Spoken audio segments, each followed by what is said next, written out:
everyone, it's Alec Torelli. Welcome back to the hand of the day. Today's hand is from a 1,000-2,000 Hong Kong game I played in Macau. And again, it's equivalent to 125, 250 blinds US. So pretty big game. And the effective stacks are 500,000, so 250 big blinds. A good player, solid tight player, opens in the hijack to 6,000. And a very weak, sort of loose passive player calls in the cutoff to his left, and I'm in the big blind with ace king.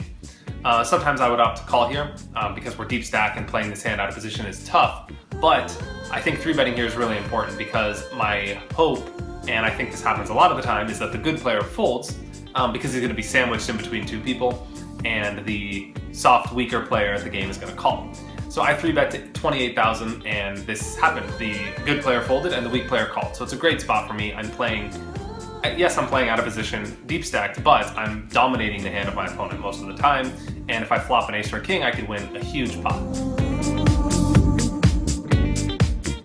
He calls. The flop is king, king, 8 with 2 hearts. Now, gin for me, I flop pretty much the nuts. I have the ace of hearts as well, which I think is important to keep in mind because it means my opponent cannot have the nut flush draw. So that takes away a lot of possibilities of holdings that he can have. So I go ahead and bet out here, 36,000, about half the pot, a little over half the pot, and he calls. The turn comes an offsuit, an ace. Of course not the ace of hearts because I have it. So it's king, king, 8, ace with 2 hearts. I think this is really the crucial point in the hand, and I'm tempted here to continue betting. Of course, the tendency against weaker, sort of loose opponents is to think, well, they call me all the time, I'm just going to keep betting and try and get maximum value here.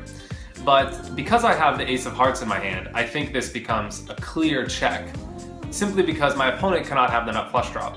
And all of the other hands that he would put money in with on the turn against my bet are going to bet if I check. So if he has a king, for example, that's really the only hand I'm hoping to get value from.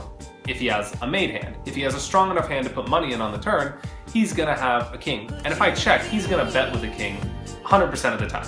So the difference in money that goes into the pot is 0, whether I check or bet, if my opponent has 3 of a kind.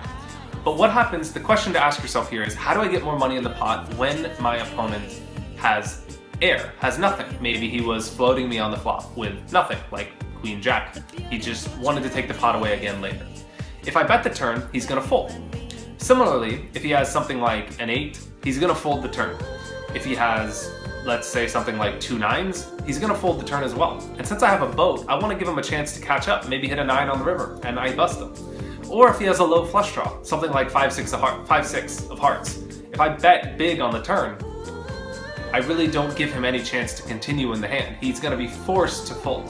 So by checking, I allow my opponent so much more opportunity to sort of get carried away in the hand. And any creative plan he had pre-flop or on the flop, he can now sort of go and run with, and I give him free reign to put more money in the pot. So I go ahead and check, and he bets 45,000, which is really small. Again, keep in mind, the pot at this point is, I don't know, 120,000, 130,000. So him betting 45,000 is, roughly 1/3 of the pot.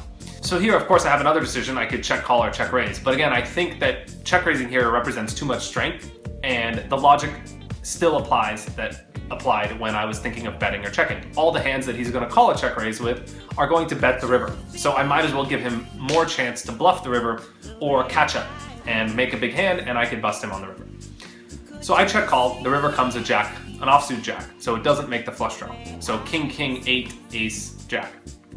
I check, he bets 140,000, which is great for me. Maybe he's bluffing, or maybe he has a huge hand, like 3 of a kind, or even king, jack, a set of 8s even, if I'm lucky.